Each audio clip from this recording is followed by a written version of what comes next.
All right, welcome back. Today I wanted to talk to you guys about self-defeatist attitude or self-limiting beliefs. Basically a negative mindset. You guys have probably seen those success posters up in big corporate buildings that say attitude determines altitude. And what that means is if you have a positive attitude, you go further in life than if you have a negative attitude. And that's very simple, but it's very true. So if you are walking around with a negative attitude, well, you probably want to work on that, because everybody wants to go places in life and achieve some level of success. Now, I'm not necessarily talking about monetary success. I'm not talking about money. I'm just talking about success in life, like satisfaction in a job. Maybe you have a job that you really care about, and satisfaction in your job could be success in your life. Okay, so to achieve that success in your life, one of the basic things you need is a positive mental attitude. PMA, positive mental attitude. And so we need to combat our negative self-talk with positive affirmations. And if you don't know what positive affirmations are, you need to Google it or YouTube it or contact me directly. But basically, a lot of people have reinforced in their life, day after day after day after day, negative self-talk. So let me explain that. I once saw a sign that said, if you are judging a fish by its ability to climb a tree, the fish will spend its entire life believing that it's stupid. Well, obviously fish can't climb trees because they're confined to water. So you can't judge a fish by its inability to climb a tree. And that goes for people, okay? That goes the same for people. Somebody is gifted at cooking but can't dance. Other people that are gifted at dancing can't cook. I mean, some people can speak 5 languages and some people can't speak at all. But just because you can't speak at all doesn't mean you're not intelligent. They might have this big brain going on inside their head. They just can't communicate verbally, okay? So you can't judge one person by their abilities of the next, okay? So a lot of times people project their own insecurities on us. Let me give you an example. Let's say there is a father who loves his son to death. And the father is not good at math. Can't do math at all. And the son says, when I grow up, I want to be an accountant. And the father goes, you know, son, that's a hard job. Math is really, really hard. And very few people make it as accountants. And there's lots of jobs that are more fun than math. Okay, right off the bat, that father has just discouraged his son. Now, I'm not saying he's a bad dad. I'm sure that dude loves his kid. But see, his own belief in math. You know, the father believes math is hard. The father believes that math is not fun. Of course math's not fun for that dude. He sucks at math. But he's already projecting his inability to be an accountant onto his son. Now, it's not intentional. He's not trying to hurt his son, but he's projecting his own inabilities onto somebody that he loves. Now, that little boy probably loves his dad to death and respects him and wants to be just like him when he grows up. So that little boy is going to take to heart what his father's inabilities are, what his father's insecurities are. And they're going to manifest in that little boy.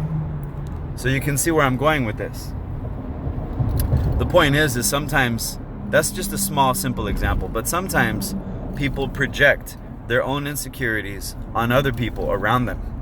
And if you start believing everything that you're told by people around you, you're going to have a very,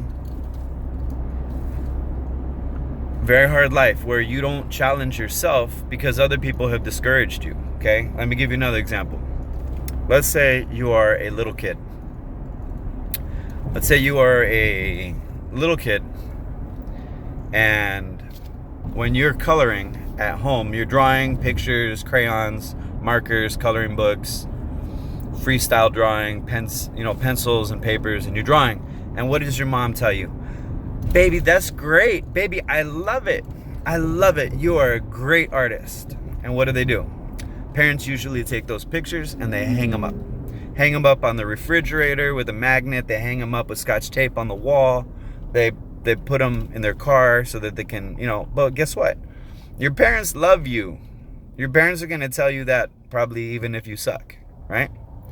So let's say you grow up thinking you're a great artist, and now you're in junior high. And in junior high, you want to take an art class because you feel like you're really good at art. And a lot of people in junior high might be suffering from insecurities. They're trying to develop who they are as a person. And long story short, you're in art class, and there's some people that are hating on you. So that happens. Life happens, okay? People are haters. We got haters running all around. So there's some kids in art class that see your artwork, and your artwork is actually better than theirs. Now, it's not a contest. It is what it is. Everybody's art is different. Everybody's skill level is different. You got to be proud of your art no matter what your skill level is. But let's just say that there's some haters in art class, and they don't like the fact that your art to them looks better than theirs. So what do? They start criticizing your art. They start picking at it. They start making fun of you. That person, that little kid, that little boy or little girl who used to be told, your art is beautiful, honey. Baby, I love your art. But now you're in junior high and you care what other people think. And they're basically making fun of you. They're telling you your art sucks, blah, blah, blah. All this negative stuff in your ear, right? So what happens? If you continuously listen to people tell you how your art sucks day after day, week after week, month after month, and you start believing it, what's that person going to do? You think they're going to continue in art? You think they're going to take an art class next year? You think they're going to want to show off their art? No. You've discouraged that person from pursuing what once was their passion. And now they're moving on to something else. Now they want to do sports, not art. Because maybe they're physically gifted and they want to do sports, not art. Well, that's cool. But the problem is that maybe they really had a passion. Their passion really was art. And they listened to the haters. It's not self-negative, but they listened to the haters and it reinforced in their mind. They started to believe it. And now they have their own doubts about their own abilities. And so they're developing their own negative self-talk, okay? This is what I'm talking about. You can't let other people's negative opinions of yourself become your beliefs.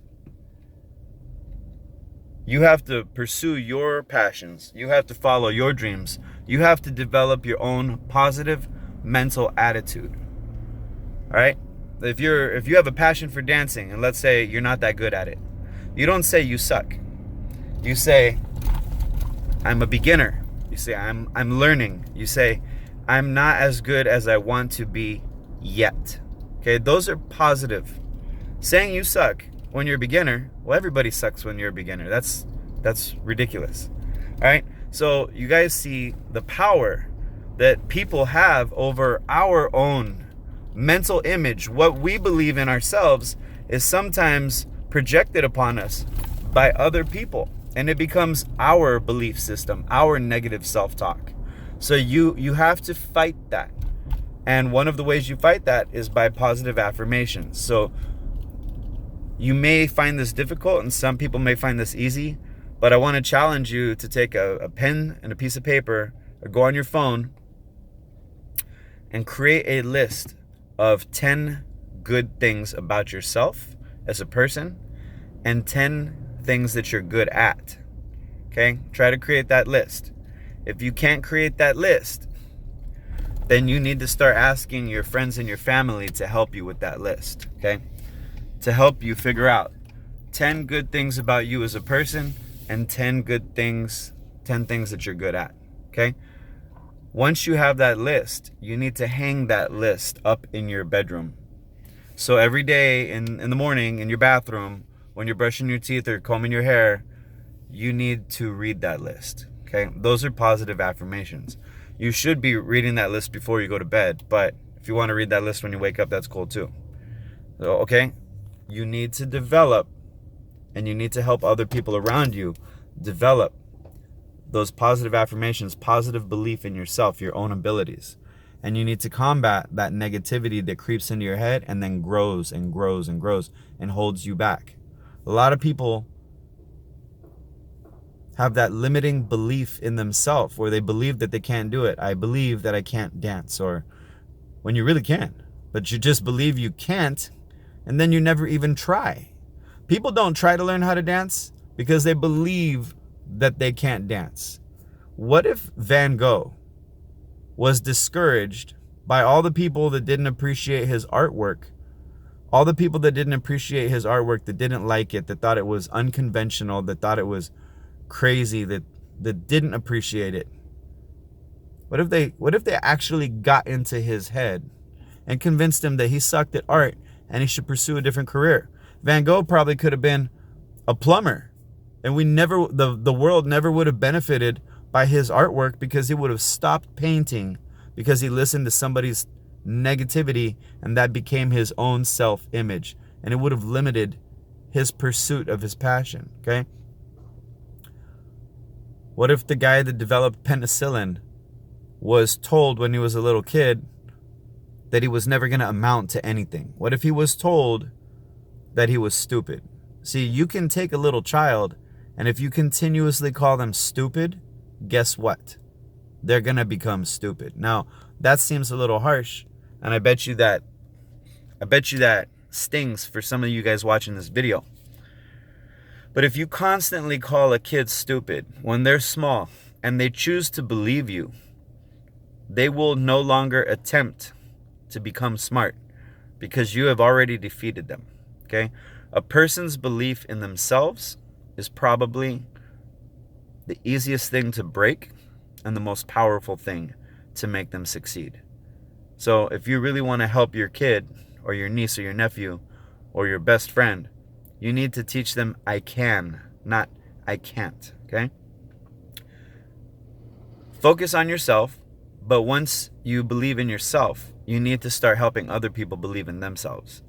Don't let people continue with a self-defeatist attitude. Make sure that your belief system is positive. Okay? I could go on and on about this forever, but I know you guys got stuff to do today. So I want to thank you for watching. Don't forget to support our mission to help other people with personal growth. So like our Facebook page, like our YouTube page, like this video. If you know anybody that can benefit from this video, go ahead and share it, like it, and I'll talk to you soon. See you next time. Thanks.